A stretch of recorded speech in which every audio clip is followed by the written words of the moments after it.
Bab pertama. Terlihat dua wanita cantik menatap kaget sang ibu, setelah mendengar apa yang dikatakan oleh wanita parubaya yang saat ini sedang berdiri di hadapan mereka. Ibu gak salah, milih salah satu di antara kita, buat nikah sama anaknya Tuan Hardy. Bu, anaknya Tuan Hardy itu kan buta dan juga lumpuh, masa iya sih harus nikah sama dia? Ucap salah satu wanita yang berambut pilang. Kita gak punya cara lain sayang. Cuma ini cara satu-satunya buat nolong perusahaan ayah kalian. Memangnya kalian mau hidup miskin? Ucap wanita parubaya itu, menatap kedua putrinya. Tapi gak harus kita juga kan, Bu? Terus setelah nikah nanti hidup kita cuma habis buat ngurusin suami yang gak bisa ngapa-ngapain itu. Lagian Bu, kita juga udah punya pacar dan pacar kita juga orang kaya raya. Tolong dong sayang, kalian harus ada salah satu yang nikah sama anaknya Tuan Hardy. Lagi pula ini hanya sementara aja kok. Sampai perusahaan ayah kalian kembali normal dan setelah itu bisa langsung ceraikan pria buta dan lumpuh gak berguna itu. Ibu juga ogah punya menantu yang buta dan lumpuh. Kak Mary aja yang nikah, Bu. Kakak kan yang paling tua. Apa? Gak.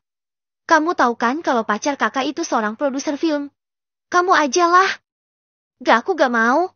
Pacar aku juga seorang ahli waris perusahaan besar, Bu. Kalian lupa siapa Tuan Hardy? Dia adalah orang paling kaya di negara ini. Kalau gak lumpuh dan gak buta sih aku mau, Bu. Kata ayah kamu, putranya Tuan Hardy itu buta dan lumpuh karena mengalami kecelakaan di luar negeri. Padahal orangnya masih sangat muda. Pokoknya aku tetap gak mau nikah sama dia. Amit-amit nikah sama orang buta dan lumpuh kayak gitu. Iya, aku juga, Bu. Kedua wanita cantik yang bernama Mary dan Lenny itu menolak keras permintaan ibunya yang bernama Salma untuk menikah dengan seorang pria yang katanya buta dan lumpuh. Bu, kenapa nggak Bila aja? Bila kan anak yang penurut pasti dia mau. Ucap Mary. Ayah kalian pasti gak akan setuju. Apalagi Bila kan baru kelas 3 SMA. Berbeda sama kalian yang udah cukup dewasa dari dia. Ucap Bu Salma. Coba aja dulu, Bu. Siapa tahu Bila mau kan? Lagian dia itu kan cuma numpang juga di sini. Kalau gak ada ayah yang mengut dia di jalan, mungkin dia udah jadi gelandangan di jalanan. Ucap Lenny sambil memutar bola matanya malas. Iya, anggap aja ini sebagai bentuk terima kasih dia buat nurutin permintaan ayah. Ucap Mary yang juga mendukung banget. Iya juga ya, dia kan selama ini cuma tinggal gratis di rumah kita. Ucap Bu Salma, mengiyakan permintaan kedua putrinya. Iya dong, dia harus tahu diri. Udah cocok tuh dia nikah sama pria buta dan lumpuh. Biar jadi tukang ngurus suaminya yang cuma bisanya diam di tempat aja. Ucap Lenny. Benar juga, nanti ibu coba ngomong sama ayah kalian. Ucap Bu Salma, yang mendapat anggukan dari kedua putrinya. Terlihat seorang gadis cantik yang berseragam SMA. Baru saja memarkirkan sepeda motor miliknya di garasi rumah. Baru saja akan melangkah masuk ke dalam rumah.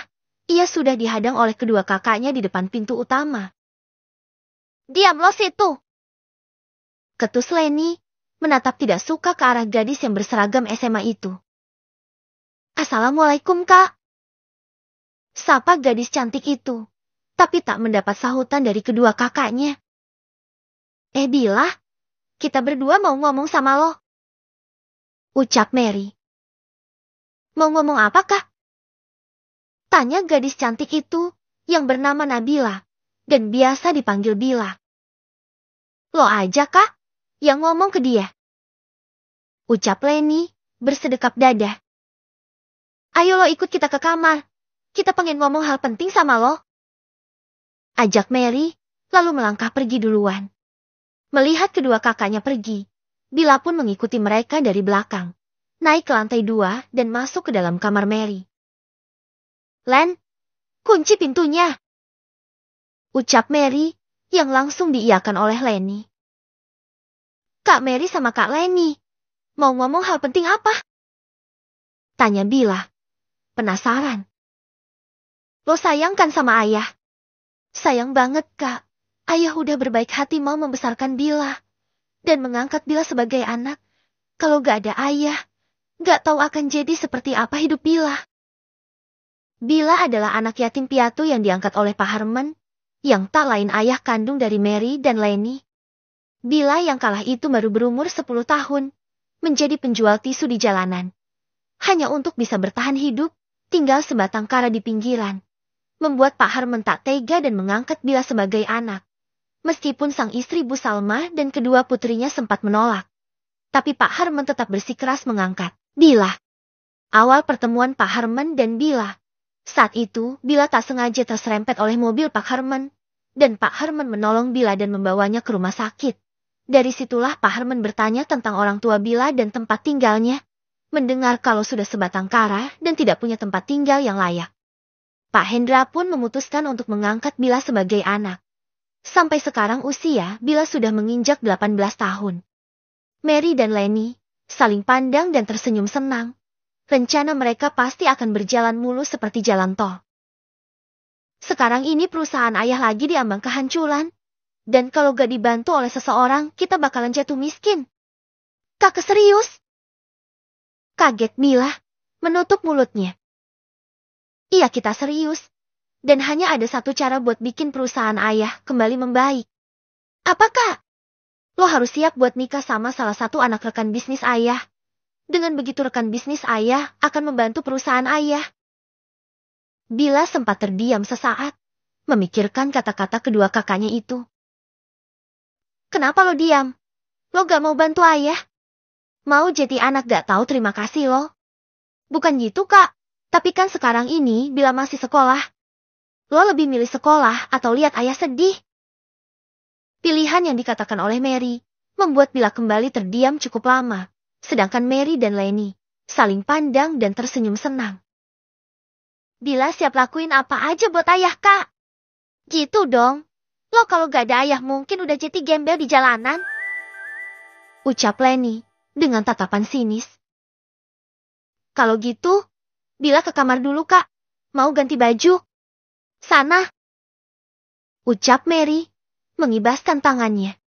Bila keluar dari kamar itu. Dan menyisakan kedua wanita yang saat ini sedang bersorak senang. Karena salah satu di antara mereka tidak ada yang akan menikahi pria buta dan lumpuh itu. Yes, salah satu di antara kita. Gak akan nikah sama pria itu, Kak. Ucap Lenny. Iya, biar si Bila. Ajak yang nikah. Percuma kaya kalau gak bisa ngapa-ngapain. Paling juga sih Bila gak akan sanggup melayani pria lumpuh kayak gitu. Yang penting kita udah lolos, Kak. Iya, udah aku mau siap-siap udah ada janji sama Justin. Ucap Mary. Aku juga. Mau jalan sama rival. Ucap Lenny. Gak mau kalah.